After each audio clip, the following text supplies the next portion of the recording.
Okay, so we're going to learn about another measure of measure of variability today.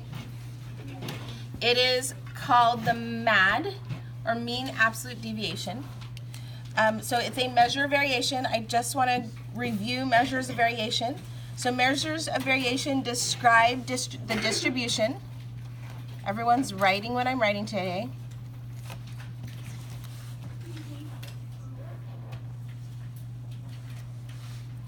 So they describe the distribution of the data.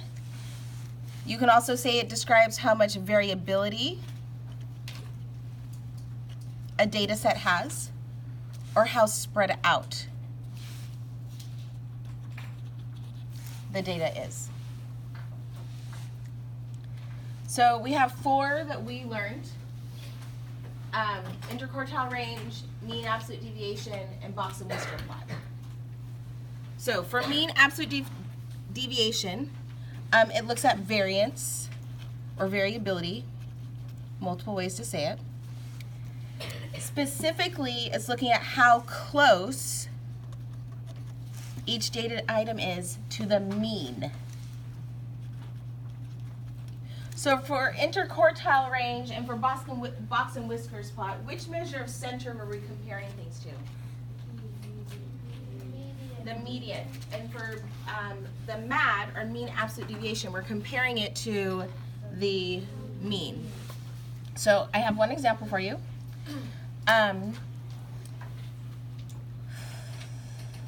So here's the story. A website captures information about each customer's order.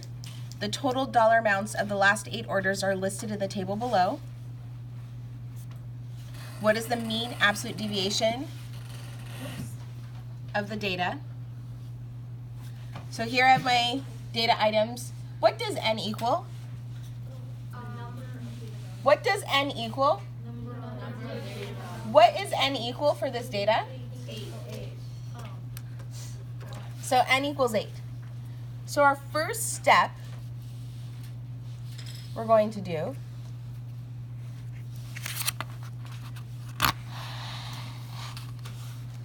is we're going to find the mean.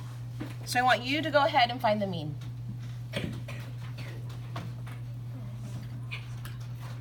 Please find the mean of this data. You might need a calculator. Go get one. You should always have one on hand.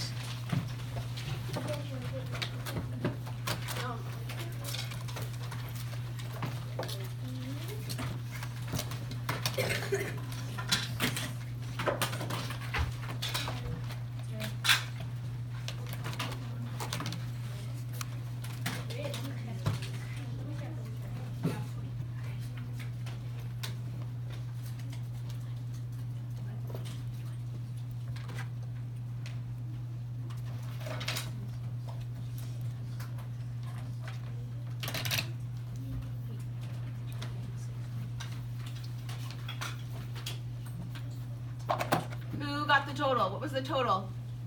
160.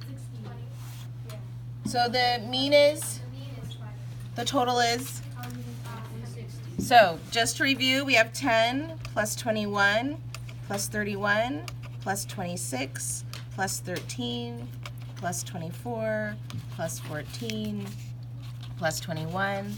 We're going to divide that by 8, and we said we got 160 over 8, which equals 20.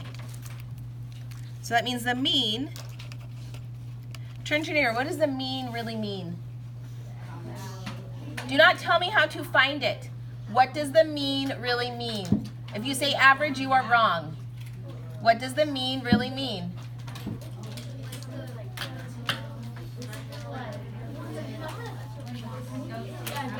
Can you hear me clap once? Can you hear me clap twice? What it means is, I have $20. If I evenly share the cost of all of the orders, each person pays $20. If you say average or typical and I ask you what the mean really means, if you tell me how to find it or say average and typical, you are wrong. So this means each person would pay 20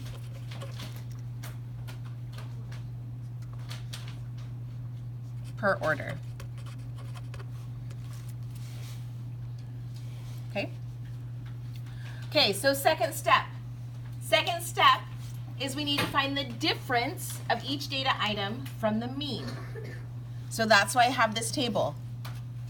So I'm going to go ahead in my table and put in 20, because that is the mean. I need to find the difference. So 10 minus 20, what does that give me? Does it give me 10? It gives me negative 10. In mean absolute deviation, that absolute means I want the absolute difference. So I find the absolute value, if I get a negative, I find the absolute value difference, which is 10. So go ahead and find the absolute value differences and write them in.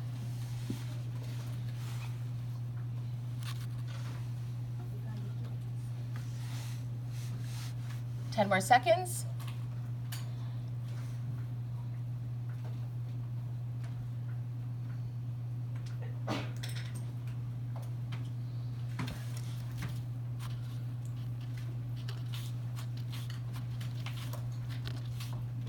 You should have something that looks like this.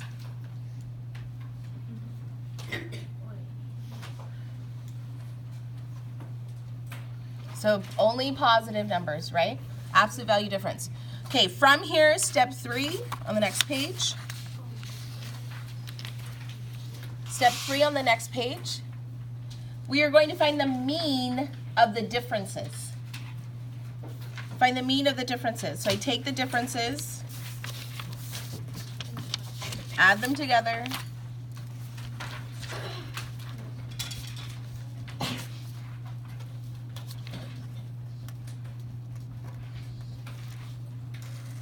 and divide by the number of data items. Go ahead and find that.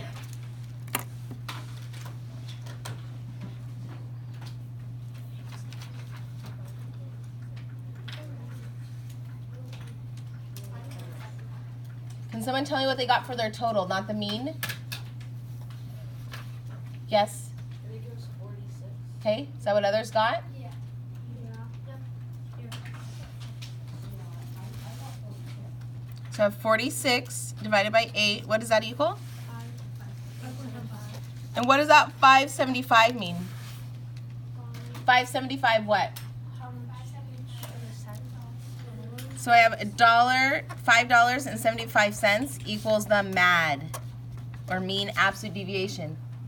So that means the typical difference of each data item from the mean is about $5.75. So the typical difference, or average difference of each order from mean is $5.75.